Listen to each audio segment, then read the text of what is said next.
Hey, this is Barry with a 30-second video on how to remove this third brake panel on a 2002 through 2005 Thunderbird, a video that's going to get almost no views because I only made 63,000 of these, and I am way upside down in this car trying to get it done, all because I can't stand the color and I wanted to change it to red. So here it is. Watch quickly and carefully.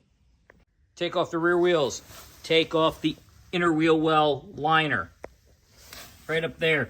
11 millimeter nut. Take that off. Deep socket. It's the same on both sides. The studs are located approximately here and here. Take out this panel right in here that covers all this with nice gray stuff. Going underneath. There's one. There's the other.